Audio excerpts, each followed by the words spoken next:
Today మనము స్థానికంగా వీచే పవనాల గురించి తెలుసుకుందాము. ఓకేనా.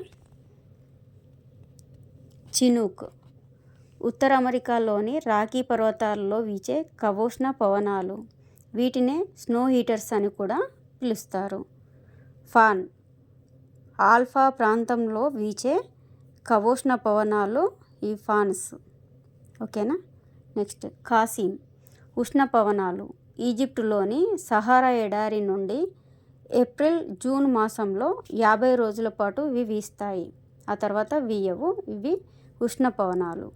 సెరోకో ఇవి ఉష్ణ పవనాలు. సహారా ఎడారి నుండి మధ్యధర సముద్రం వైపు వీచే తేమతో కూడిన ఉష్ణ పవనాలు. ఇవి తేమతో వీస్తాయి. సహారా ఎడారిలో ఇవి వీస్తాయి. ఓకే. నెక్స్ట్ మిస్టల్ శీతల పవనాలు. ఆల్ఫా ప్రాంతాల నుండి ఫ్రాన్స్లో వీచే శీతల పవనాలు. నెక్స్ట్ బ్లిజర్డ్ ఇవి అతి శీతల పవనాలు. ఇవి టాండ్రా ప్రాంతంలో మాత్రమే వీస్తాయి.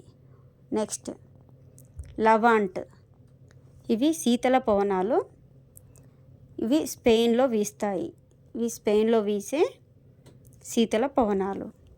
నెక్స్ట్ నార్వెస్టర్ ఇవి ఉష్ణ పవనాలు. న్యూజిలాండ్లో వీస్తాయి. ఇవి ఉష్ణ పవనాలు. కరెక్ట్గా గుర్తుపెట్టుకోండి.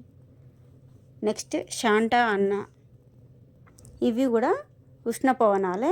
అమెరికాలో వీస్తాయి. దక్షిణ కాలిఫోర్నియాలో ఇవి వీస్తాయి. నెక్స్ట్ సొలానో ఇవి కూడా ఉష్ణ పవనాలే. సహారా ఎడారి నుండి ఇబేరియన్ ద్వీపకల్పం వైపు ఇవి వీస్తాయి. నెక్స్ట్ బోరా శీతల పర్వత ప్రాంతంలో ఆడ్రియాటిక్ సముద్ర తూర్పు తీరం నుంచి ఈ శీతల పవనాలు మధ్యధరా సముద్రంలో ఉద్భవించే వాయుగుండాల వల్ల ఇవి ఏర్పడతాయి. హంగేరి నుండి ఉత్తర ఇటలీలో ఉన్నాయి. నెక్స్ట్ పూనస్ ఇవి పొడి శీతల పవనాలు. అండిస్ పర్వతాల పశ్చిమ దిశలో వీచే పొడి శీతల పవనాలు. ఇవన్నీ టోటల్గా అన్నీ గుర్తుపెట్టుకోండి. అవి శీతల పవనాల, ఉష్ణ పవనాల, ఏ ప్రాంతం నుండి వీస్తాయి, ఏ సముద్రం వైపు వీస్తాయి, ఇవి వాయుగుండాలు ఏర్పడతాయా, ఇవి ఏంటి అని, పొడి శీతల పవనాల, తేమతో కూడిన పవనాల అన్నది కూడా అన్నీ గుర్తుపెట్టుకోండి. ఓకేనా. అన్నీ ఇంపార్టెంట్. లైక్ చేయండి, షేర్ చేయండి, ప్లీజ్ సబ్స్క్రైబ్డ్.